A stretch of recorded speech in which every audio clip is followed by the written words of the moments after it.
నమస్తే. ఈరోజు టాపిక్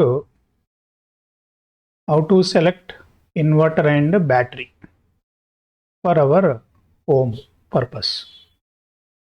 ఇది చాలామందికి ఇన్వర్టర్ పెట్టుకుంటారు, కానీ ఇన్వర్టర్ రేటింగ్ ఎంత పెట్టుకోవాలి, ఏ సైజు బ్యాటరీ తీసుకోవాలి, బ్యాటరీ స్పెసిఫికేషన్స్ ఏంటి, ఇన్వర్టర్ స్పెసిఫికేషన్స్ ఎలా సెలెక్ట్ చేయాలి, ఏ బ్రాండ్ బాగుంటుంది, దాని మెయింటెనెన్స్ ఏంటి.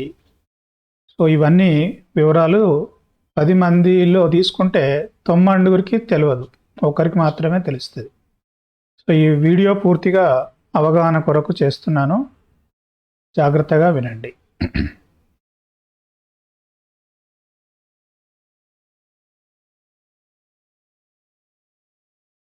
Inverter specifications. ఒక ఇన్వర్టరు మనం కొనాలంటే దాని స్పెసిఫికేషన్ విఏలో చెప్తారు, అంటే వోల్ట్ యాంపియర్. సో ఈ వోల్ట్ యాంపియర్ ఎంత ఉన్నది కొనాలి అని మనం ఎలా డిసైడ్ చేయాలి? ఉదాహరణకి మన కరెంట్ పోయినప్పుడు కదా ఇన్వర్టర్ రన్ చేయాల్సింది. సో కరెంట్ పోయినప్పుడు load to run on the inverter. So inverter మీద మన ఇంట్లో మనకి ఏమేమి రన్ అవ్వాలని ఉంది. ఉదాహరణకి ఒక 3 ఫ్యాన్లు తిరగాలి. ఒక ఫ్యాన్ 75 వాట్స్. సో 3 × 75 ఎంత? 225 వాట్స్. ఒక 3 ఎల్ఈడి ట్యూబ్ లైట్స్ కూడా వెలగాలి. ఒక ఎల్ఈడి ట్యూబ్ లైట్ 25 వాట్స్ అనుకుంటే అది 75 వాట్స్. ఒక టీవీ 150 వాట్స్. ఒక ల్యాప్టాప్ కూడా రన్ అవ్వాలి, ఒక 50 వాట్స్. సో ఈ టోటల్ చూసుకుంటే 500 వాట్స్ అయింది. అంటే కరెంటు పోయినప్పుడు సుమారుగా మీకు ఇన్ని రన్ అవ్వాలి, ఎక్కువగా ఇన్ని రన్ అవ్వాలి అని అనుకుంటే ఒక 500 వాట్స్ లోడ్ అవుతుంది. జనరల్గా ఇన్వర్టర్ ఎఫిషియన్సీ 60% to 80% ఉంటుంది. అంటే ఇండైరెక్ట్గా దాని యొక్క పవర్ ఫ్యాక్టర్ 0.6 to 0.8. సో ఒక యావరేజ్ తీసుకుంటే 0.7 వస్తుంది. ఇప్పుడు ఇన్వర్టర్ ఎంత పవర్ జనరేట్ చేయాలంటే 500 వాట్స్ బై 0.7. 500 బై 0.7 వేస్తే 714. అప్పుడు ఇది విఏ అవుతుంది, volt ampere. Watts by power factor always volt ampere, అంటే 714 వోల్ట్ యాంపియర్ మనకు కావాలి. సో 714 కన్నా ఎక్కువ నెక్స్ట్ నెంబర్ ఎంత? ఒక 800 ఇన్వర్టర్ మనకు సరిపోతుంది. సో ఈ 500 వాట్స్ ఎక్కువగా పవర్ పోయినప్పుడు ఇంత లోడ్ మనకు కావాలన్నప్పుడు ఒక 800 వోల్ట్ యాంపియర్ ఇన్వర్టర్ సరిపోతుంది. సో ఇన్వర్టర్ అంటే ఇది ఒకటే, బ్యాటరీ కాదు. This is called as inverter. So inverter volt ampere అంటే 714 మనకు రిక్వైర్మెంట్. సో 800 విఏ ఇన్వర్టర్ కనుక తీసుకుంటే సరిపోతుంది. సో ఇప్పుడు మీకు ఒక సింపుల్ ఐడియా వచ్చింది కదా. మీకు 3 ఫ్యాన్స్ బదులు 4 ఫ్యాన్స్ కావాలి, లేకపోతే ఇంకా ట్యూబ్ లైట్స్ ఎక్కువ రన్ అవ్వాలి, ఇంకెక్కువ లోడ్ కావాలనుకుంటే ఈ లోడ్ పెరుగుతుంది. ఈ లోడ్ పెరిగినప్పుడు ఇది 800 బదులు 825, 850, 900 విఏ, 1000 విఏ అట్లా మనం క్యాలిక్యులేషన్ చేసుకోవాలి. మన రిక్వైర్మెంట్ని బట్టే ఇది చూసుకోవాలి. ఒకరికి సింగిల్ బెడ్రూమ్ ఇల్లు ఉండొచ్చు, ఒకరికి 2 బెడ్రూమ్ ఉండొచ్చు, 3 బెడ్రూమ్ ఉండొచ్చు, డూప్లెక్స్ ఉండొచ్చు. సో మీ లోడ్ కన్జంప్షన్ బట్టి ఇన్వర్టర్ సెలెక్షన్ చేసుకోవాలి. ఇది మొదటిది ఇంపార్టెంట్ స్టెప్. రెండవది బ్యాటరీ ఎలా సెలెక్ట్ చేయాలి. బ్యాటరీ స్పెసిఫికేషన్ యాంపియర్ అవర్లో చెప్తారు. యాంపియర్ అవర్ అంటే ఇన్వర్టర్ ద్వారా ఈ బ్యాటరీ స్టోర్ అవుతుంది. కరెంట్ పోయినప్పుడు ఈ స్టోర్ అయిన పవర్ మళ్ళీ మనకు వస్తుంది అన్నట్టు. సో ఇన్వర్టర్ ఏంటంటే మనకు ఒక గివెన్ టైంలో మీకు ఎంత లోడ్ కావాలి, ఎంత పవరు మీకు కావాలనేది ఇన్వర్టర్ డిసైడ్ చేస్తుంది. ఆ పవరు మీకు ఎంత టైం కావాలి, 1 గంట కావాలన్నా, 2 గంటలు కావాలన్నా, 3 గంటలు కావాలని డిసైడ్ చేసేది ఏది? బ్యాటరీ. మళ్ళీ చెప్తున్నాను, మీకు గివెన్ టైంలో కరెంటు పోయినప్పుడు ఎన్ని రన్ అవ్వాలి, ఎన్ని ఫ్యాన్లు, ఎన్ని ట్యూబ్ లైట్లు, అంటే ఎంత పవర్ మీకు అవసరం అనేది ఏది డిసైడ్ చేస్తుంది? ఇన్వర్టర్ డిసైడ్ చేస్తుంది. అంతే లోడు ఎన్ని గంటల వరకు కావాలి, అంటే మీ ఏరియాలో కరెంటు ఎన్ని గంటలు పోవచ్చు ఎక్కువగా. సో దాన్ని బట్టి 15 మినిట్స్ బ్యాకప్, 1 అవర్ బ్యాకప్, 3 అవర్సా 5 అవర్సా దాన్ని బట్టి మీరు బ్యాటరీ డిసైడ్ చేసుకోవాలి. సో ఎన్ని గంటలు అనేది బ్యాటరీ డిసైడ్ చేస్తుంది. గివెన్ టైంలో ఎంత లోడ్ రన్ చేయాలనేది ఇన్వర్టర్ డిసైడ్ చేస్తుంది. ఇది చాలా చాలా ఇంపార్టెంట్ పాయింట్. సో ఇప్పుడు బ్యాటరీ ఎలా సెలెక్ట్ చేయాలి? So battery specification ampere hour, 150 ampere అవరా, 125 150 అనేది ఎలా సెలెక్ట్ చేయాలి? సో దానికి సంబంధించిన చిన్న కాన్సెప్ట్ ఫార్ములా. ఏ బ్యాటరీ అయినా ఇన్వర్టర్ ఎప్పుడైనా 12 వోల్ట్స్ బ్యాటరీ వస్తుంది, 12 వోల్ట్సే జనరేట్ చేస్తుంది. ఈ ఇన్వర్టర్ పర్పస్ ఏంటి? DC converted to AC. మనకు కరెంట్ ఉన్నప్పుడు ఎనర్జీ బ్యాటరీలో స్టోర్ అవుతుంది. ఈ స్టోర్ అయిన ఎనర్జీ డీసీ 12 వోల్ట్స్ నుంచి మళ్ళీ ఏసీకి మారుతుంది. ఆ మార్చే ప్రాసెసే ఇన్వర్టర్. సో ఈ ఫార్ములా చూడండి, ఈ 12 వోల్ట్స్ స్టాండర్డ్. ఇక్కడ battery ampere hour is equal to మీకు లోడ్ ఎంత రన్ అవ్వాలి, load in watts into number of hours to run. ఇది ఫార్ములా. ఉదాహరణకి 12 వోల్ట్స్ ఫిక్స్డే కదా, మీరు ఒక బ్యాటరీ 150 ఏహెచ్ బ్యాటరీ కొన్నారు. ఈ 150 ఇంటూ 12 ఎంత అయింది? 1500 వాట్ అవర్. ఈ వోల్ట్ ఆంపియర్ మల్టిప్లై చేస్తే వాట్ అవర్. అండ్ లోడ్ ఎంత అనుకున్నాం ఇంతకుముందు? ఒక 500 వాట్స్. ఈ 500 వాట్స్ ఇంటూ 3 అవర్స్ మల్టిప్లై చేస్తే 1500 సరిపోయి. అంటే 500 వాట్ లోడ్ అనేది 3 అవర్స్ మీరు రన్ చేయగలుగుతారు.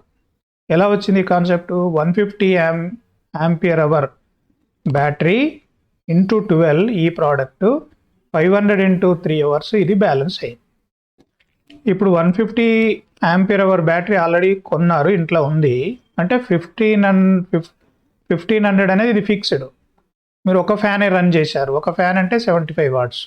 ఈ ఒక్క ఫ్యాన్ ఎన్ని గంటల వరకు మీరు రన్ చేయగలుగుతారు? 20 అవర్స్. 75 into 20 become 1500.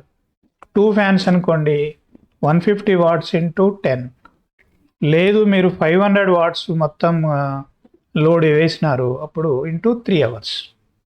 సో ఈ లోడ్ కనుక మీరు తగ్గితే 1 ఫ్యానా, 2 ఫ్యానా, 3 ఫ్యానా, 3 ట్యూబ్ లైట్సా, 4 ట్యూబ్ లైట్సా, ఇది లోడ్ ఎక్కువ ఉన్నప్పుడు టైం తగ్గుతుంది. మీరు కరెంట్ పోయినప్పుడు లోడ్ అంతా తగ్గించుకొని ఒక ఫ్యాన్ లైట్ వేసుకున్నారనుకోండి, మీకు చాలా గంటలు పెరుగుతుంది. ఇది సింపుల్ లాజిక్. సో ఈ 150 ఏహెచ్ కాకుండా మీరు 100 తీసుకున్నారు, 100 ఆంపియర్ అవరే తీసుకున్నారు. అప్పుడు 100 ఆంపియర్ అవర్ తీసుకుంటే ఇది 1200 అయ్యింది కదా.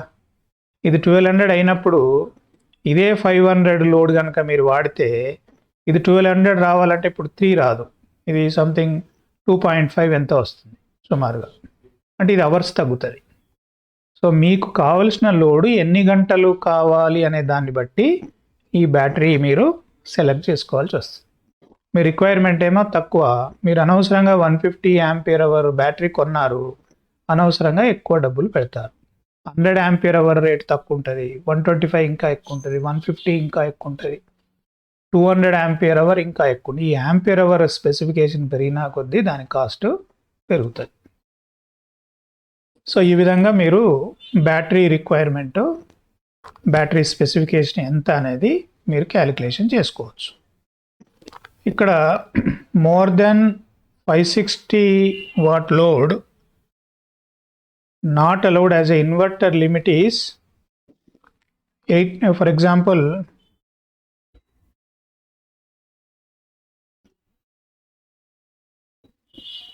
800 వోల్ట్ ఆంపియర్. ఇంతకుముందు మనం చెప్పింది ఇన్వర్టర్ ఎంత? ఇన్వర్టర్ వెళ్దాం వెనక్కి. సో 800 వోల్ట్ ఆంపియర్ ఇన్వర్టర్ కదా మనం కొన్నది. సో 800 వోల్ట్ ఆంపియర్ ఇంటూ 0.7 ఎంత? 560 వాట్స్ అయింది. అంటే మీరు any given time more than 560 what load కన్నా ఎక్కువ మీరు ఆన్ చేయొద్దు. గబక్కున ఇంట్లో ఒక వాటర్ హీటర్ ఉంది, అది 2000 వాట్స్, డైరెక్ట్గా దాన్ని ఆన్ చేశారు, గబక్కున ఫీజు కొట్టేస్తుంది. సో ఈ 560 ఎలా వచ్చింది? మళ్ళీ వెనక్కి వెళ్తున్నాను. ఇక్కడ మన ఇన్వర్టర్ మనకు రిక్వైర్మెంట్ ఎంత? 714. మనం కొనుక్కుంది ఎంత? 800 VA. ఈ 800 VA ఇంటూ 0.7 మల్టిప్లై చేస్తే 560 వాట్స్. అంటే any given time 560 watts load కన్నా ఎక్కువ మీరు వాడకూడదు. వాడితే ఏమవుతుంది, దానికి లోడ్కి మించి అయింది కాబట్టి అందులో ఫీజు పోవడం కానీ జరుగుతుంది. ఇది చాలా చాలా ఇంపార్టెంట్ పాయింట్. అందుగురించే ఇన్వర్టర్ పెట్టినప్పుడు ఇంట్లో అన్ని ఫ్యాన్స్, అన్ని ట్యూబ్ లైట్స్, కంప్యూటర్ ఎక్కడ కనెక్ట్ చేస్తారు, లేకపోతే ఆర్ఓ వాటర్ ప్యూరిఫైయర్ ఏదైనా ఫిల్టర్ ఉంటే, మీరు మొబైల్ ఫోన్ ఛార్జింగ్, టీవీ, ఇవన్నిటినీ మీరు బాత్రూంలో లైట్స్, ఎందుకంటే కరెంట్ పోయినప్పుడు బాత్రూమ్ కూడా వెళ్ళాల్సి వస్తుంది కదా. సో ఇలాంటి ఎక్కడెక్కడ కావాలనో ఇవన్నీ మీరు ఇన్వర్టర్ మీద వేసుకొని కరెంట్ పోయినప్పుడు ఇవన్నీ ఏం ఆన్ చేయరు. ఇవన్నీ చోట్ల ఎక్కడ మీరు స్విచ్ ఆన్ చేసినా అక్కడ పవర్ వస్తుంది. బట్ టోటల్గా మీకు ఎంత క్యాలిక్యులేషన్ చేసుకున్నారో అంతకు మించి ఆన్ చేసినట్లయితే అది ఓవర్లోడ్ అవుతుంది, టైం కూడా తగ్గుతుంది. ఈ పాయింట్ చాలా చాలా ఇంపార్టెంట్. ఇక జనరల్ విషయాలకు వస్తే, don't use inverter power to iron box, hair dryers, immersion water heater అంటే గీజర్లు కానీ, కొంతమంది ఇండ్లలో బకెట్లోనే హీటర్ వేస్తారు కదా, అట్లాంటిది, కిచెన్లో ఓవెన్, రిఫ్రిజిరేటరు, ఏసీలు, వీటిని ఇన్వర్టర్ పవర్ మీద రన్ చేయవద్దు. ఎందుకంటే ఇవి హెవీ లోడు, మన ఇంట్లో అంత పెద్దది పెట్టాం కాబట్టి ఇవి ఎట్టి పరిస్థితిలో వాడకూడదు. నెక్స్ట్, ఇన్వర్టర్ కొనేటప్పుడు 3 రకాలుగా ఉంటాయి: pure sine wave, distorted sine wave, square wave inverters. ఈ 3 రకాలుగా ఉంటాయి. ఎంత ప్యూర్ సైన్ వేవ్ ఉంటే మనకు ఎక్విప్మెంట్ మనం వాడేది అంత సేఫ్ జోన్లో ఉంటుంది. డిస్టార్టెడ్ సైన్ వేవ్ అంటే medium risk. Square wave inverter అంటే కొంచెం హై డిస్టర్బెన్స్ అనమాట. ఎందుకంటే మన ఇండ్లలో కరెంట్ వచ్చినప్పుడు మనం వాడుతుంది ఏంటి, సైన్ వేవ్. కానీ మన ఇన్వర్టర్ డీసీని ఏసీగా మార్చేటప్పుడు ప్యూర్ సైన్ వేవ్ కన్వర్ట్ అయితే మన యొక్క ఎలక్ట్రానిక్ గాడ్జెట్స్ కానీ ఇవన్నీ సేఫ్ జోన్లో ఉంటాయి. కాబట్టి ప్యూర్ సైన్ వేవ్దే కొనాలి. So inverter is best. And ఇది కొంచెం కాస్ట్లీ, కానీ కరెంట్ బిల్లు కొంచెం తగ్గుతుంది. కొద్దిగా కాస్ట్ పెరుగుతుంది, కరెంట్ బిల్లు సేవింగ్ అవుతుంది. కాబట్టి మోరార్లెస్ ఇది బ్యాలెన్స్ అవుతుంది. సో మీరు కొనేటప్పుడు ఆ సప్లయర్కి ప్యూర్ సైన్ వేవ్దే ఇవ్వమని చెప్పాలి. ఇంకోటి, tubular model is better than flat model for speed charging of battery. So ఈ ట్యూబులర్ మోడల్ టెక్నాలజీ బెటర్ అండి, దానివల్ల మీ బ్యాటరీ ఫాస్ట్గా ఛార్జ్ అవుతుంది. సో ట్యూబులర్ మోడల్ కూడా ఫ్లాట్ మోడల్ కన్నా కొంచెం రేట్ ఎక్కువగా ఉంటుంది. ఇంకో పాయింట్, కాపర్ వైండింగ్. ఇంటర్నల్గా ఈ copper winding is better than aluminium winding కొన్ని బ్రాండ్స్ వాడతారు, కాపర్ వైండింగ్ వాడతారు. మీరు కాపర్ వైండింగ్ ఉన్నది, ఎందుకంటే కరెంట్ ఈజీగా పాస్ అవుతుంది అండ్ లైఫ్ ఎక్కువ వస్తుంది. So copper winding is better than aluminium. Both inverter and battery ఈ ఒకటే కంపెనీ కొనుక్కుంటే మంచిది, ఇన్వర్టర్ అండ్ బ్యాటరీ. ఒక్కోసారి వేరువేరుగా ఉంటే వాటికి మ్యాచింగ్ సరిగ్గా కాక పర్ఫార్మెన్స్ ఎఫెక్ట్ అవ్వడానికి ఛాన్స్ ఉంది. సో సేమ్ కంపెనీ కొనుక్కుంటే మంచిది. ఇంకోటి చాలామందికి తెలియంది, బ్యాటరీ ఈ ఫ్లోర్ మీదనే పెడతారు, గ్రౌండ్ మీద. ఆ ఎర్త్కు కనెక్ట్ అవ్వద్దు అది, దానివల్ల బ్యాటరీ లైఫ్ డ్రాస్టిక్గా పోతుంది. సో సమ్ థర్మోకోల్ అన్నా లేకపోతే ఏదైనా చెక్కల కన్నా పెట్టి దాని మీద బ్యాటరీ పెట్టుకుంటే మంచిది. It should not contact to earth. ఇంకా ప్రతి బ్యాటరీకి మెయింటెనెన్స్ ఏంటంటే డిస్టిల్ వాటర్, అందులో ఆ పెద్దవి స్క్రూస్ ఉంటాయి, అవి ఓపెన్ చేసి డిస్టిల్ వాటర్ ఉందా లేదా ప్రతి 4-5 మంత్స్కి ఒకసారి అవి ఓపెన్ చేసి చెక్ చేసుకొని వాటర్ కనుక తగ్గితే డిస్టిల్ వాటర్ పోసుకోవాలి. ఈ డిస్టిల్ వాటర్ ఎక్కడ దొరుకుతుంది అంటే ఈ బ్యాటరీస్ అమ్మే షాపులలో దొరుకుతుంది. 1 లీటర్కి 20 రూపాయలే. ఒక 3-4 లీటర్లు కొని పెట్టుకొని ఎప్పుడైతే ఈ వాటర్ లెవెల్ తగ్గుతుందో ఆ డిస్టిల్ వాటర్ మాత్రమే వాడాలి, వేరే వాటర్ వాడకూడదు. ఇది వస్తే కనుక ఆ బ్యాటరీ లైఫ్ పెరుగుతుంది. కొంతమంది ఇన్వర్టర్ పెట్టుకుంటారు, ఇంకా మర్చిపోతారు. ఆ డిస్టిల్ వాటర్ లెవెల్ తగ్గి ఆ ప్లేట్స్ అన్నీ డ్రై అయిపోయి బ్యాటరీ లైఫ్ పోతుంది. సో అన్నిటికన్నా కాస్ట్లీ ఏంటంటే బ్యాటరీనే. ఇన్వర్టర్ కాస్ట్ తక్కువ ఉంటుంది, బ్యాటరీ కాస్ట్ ఎక్కువ ఉంటుంది. ఇంకోటి, ఫ్రీక్వెంట్గా ఎక్కువ మంది అడిగే డౌట్ ఏంటంటే, మనం ఊరు వెళ్ళాము, ఒక 1 మంత్ ఇంట్లో లేము. ఇంట్లో లేనప్పుడు we can switch off inverter. So inverter అంటే ఆల్రెడీ చూపించాను కదా, ఇన్వర్టర్ బయట అవుట్పుట్లో ఒక స్విచ్ ఉంటుంది, దాన్ని ఆఫ్ చేయాలి. దాన్ని ఆఫ్ చేస్తే ఏంటంటే ఇన్వర్టర్ మీద లోడ్ అనేది ఏమీ రాదు. సో బ్యాటరీ ఛార్జింగ్ అవుతూనే ఉంటుంది, ఛార్జ్ అయ్యి ఫుల్ ఛార్జ్ అయిందంటే అది అయిపోతుంది. ఎప్పుడైనా కరెంట్ పోయినా కూడా ఇన్వర్టర్ అనేది ఆన్ అవ్వదు. సో మనం ఆల్రెడీ ఆఫ్ చేసాం కాబట్టి ఇన్వర్టర్కి లోడ్ రాదు. సో పవర్ అనేది కొంత సేవ్ అవుతుంది. So you can switch off inverter output, but don't switch off charging when not in use for longer days. 1 week, 10 days, 1 month అట్లా అవుట్ స్టేషన్ వెళ్ళినప్పుడు inverter output దగ్గర ఒక స్విచ్ ఆఫ్ చేసుకుంటే సరిపోతుంది. So ఇందులో ఇన్వర్టర్ కొనాలంటే ఏవే కంపెనీస్ కొనవచ్చు. సో ఇవన్నీ బెస్ట్ బ్రాండ్స్ అండి. మీ బడ్జెట్ని బట్టి లూమినస్ కానీ, Microtek, V-Guard, Amaron, Exide, these are all best 5 inverters. మీ బడ్జెట్ని బట్టి ఏది కావాలంటే అది కొనుక్కోవచ్చు. సో ఈ విధంగా మీకు ఇన్వర్టర్ స్పెసిఫికేషన్ ఎలా క్యాలిక్యులేట్ చేసుకోవాలి, బ్యాటరీ స్పెసిఫికేషన్ ఎలా క్యాలిక్యులేట్ చేసుకోవాలని మీ అంతలో మీరే నిర్ణయం చేసుకొని ఆ విధంగా కొనుక్కుంటే మీ రిక్వైర్మెంట్ ప్రకారమే కొన్నారు కాబట్టి డబ్బులు అనేది వేస్ట్ కాదు. మెయింటెనెన్స్ కూడా ఇంపార్టెంట్. డిస్టిల్ వాటరు ఆ కనెక్టింగ్ పాయింట్స్ దగ్గర ఒక ఇయర్లీ ఒకసారి గ్రీజ్ ఏదన్నా పెడితే రస్ట్ పట్టకుండా ఉంటుంది, అప్పుడప్పుడు చెక్ చేసుకోవాలి. సో గ్రీజీ ఒకటి, డిస్టిల్ వాటర్ ఒకటి, గ్రౌండ్కి టచ్ కాకుండా థర్మోకోల్ మీద కానీ ఏదైనా చెక్క ముక్కల మీద కానీ పెట్టినట్లయితే వీటి యొక్క లైఫ్ ఎక్కువ రోజులు వస్తుంది. అవుట్ స్టేషన్కి వెళ్ళినప్పుడు అవుట్పుట్ ఆఫ్ చేసుకోండి. సో ఈ విధంగా మీరు ఇన్వర్టర్ కనుక కొనుక్కున్నట్లయితే దాదాపు 4 నుంచి 5 సంవత్సరాల వరకు హ్యాపీగా బ్యాటరీ లైఫ్ వస్తుంది.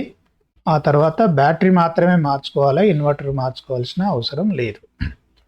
సో ఈ ఇన్ఫర్మేషన్ మీ అందరికీ బాగా యూజ్ అవుతుందని ఆశిస్తూ, మీరు కనుక సబ్స్క్రైబ్ చేయకపోతే నా ఛానల్ని సబ్స్క్రైబ్ చేయండి, లైక్ చేయండి, షేర్ చేయండి. మీకు ఇందులో ఏదైనా డౌట్స్ ఉంటే కామెంట్ కూడా చేయండి. Thank you.